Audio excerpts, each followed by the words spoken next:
अनंत टिप्या refresh व्हा। आचिर्णे कडुवाडी येथील नादुरुस्त शाळेची तात्काळ दुरुस्ती करण्यात यावी या मागणीसाठी ग्रामस्थांनी गटविकास अधिकारी रामचंद्र जंगले यांची ठाकरे शिवसेनेचे तालुका प्रमुख मंगेश लोके यांच्या नेतृत्वाखाली भेट घेतली।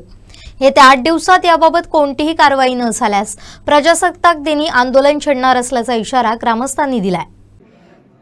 काय नेमका विषय होता? आज आपण गटविकास अधिकाऱ्यांची भेट घेतली आहे। आचिर्णे कडुवाडीची शाळा गेल्या जूनच्या अगोदरपासून ती पडलेली आहे। म्हणजे विद्यार्थी तिथे बसू शकत नाहीत, पावसाळ्यात कौलं खाली पडतात सगळी। आता त्यांची पर्यायी व्यवस्था आम्ही आमच्या समाज मंदिरामध्ये केलेली आहे आणि तिथे त्या मुलांना सगळ्या सोयीसुविधा, पाण्यापासूनची सगळी व्यवस्था केलेली आहे। पंचायत समितीमध्ये सप्टेंबरपासून आम्ही फॉलोअप करतोय की दुरुस्ती करावी किंवा नवीन इमारत द्यावी, पण अद्याप त्याच्यावरती पंचायत समिती किंवा BDO ऑफिसकडून त्याची कुठलीही दखल घेतली गेलेली नाही। तरी त्याने जर ह्या 8 दिवसात काही त्याच्या कार्यवाही नाही झाली, पुढे प्रोसिडिंग जर त्याने केले नाही तर 26 जानेवारीला पालक विद्यार्थ्यांसहित इथे उपोषणाला बसणार BDO ऑफिसच्या समोर।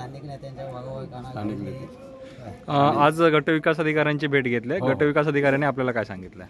त्याने आता ते प्रस्ताव आता COC बोलले ते, आणखी त्याने आता जे आम्ही त्यांना निवेदन दिलेलं आहे मंगेश लोकेंच्या ह्यांचं रिटायर्डवरती, ते निवेदन दिल्यानंतर त्याने आता रिमार्क्स मारून त्याने डिपार्टमेंटला सांगितलं की पुढच्या कारवाईसाठी तुम्ही कामात व्हा। लोके साहेब, आज आपण गटविकास अधिकाऱ्यांची भेट पुढच्या आठवड्यात सोमवार मंगळवारी BDOने सांगितली, मी पाहणी करायला येतो।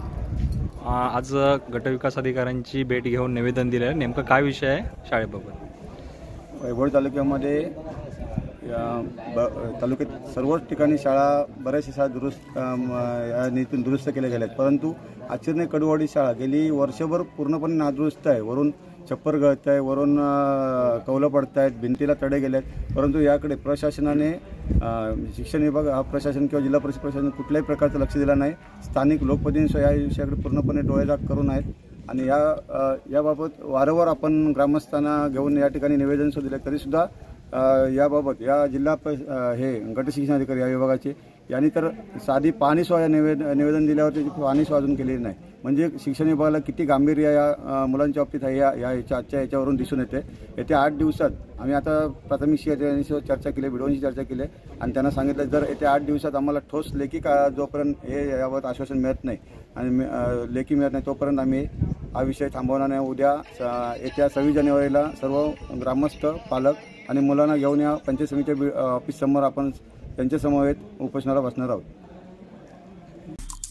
आमचे दिवसभरातले सर्व अपडेट्स, ताज्या घडामोडी आणि थेट लाईव्ह पाहण्यासाठी सबस्क्राइब करा, लाईक करा कोकणचं नंबर 1 महा चॅनल कोकण 7 लाईव्हचं YouTube चॅनल।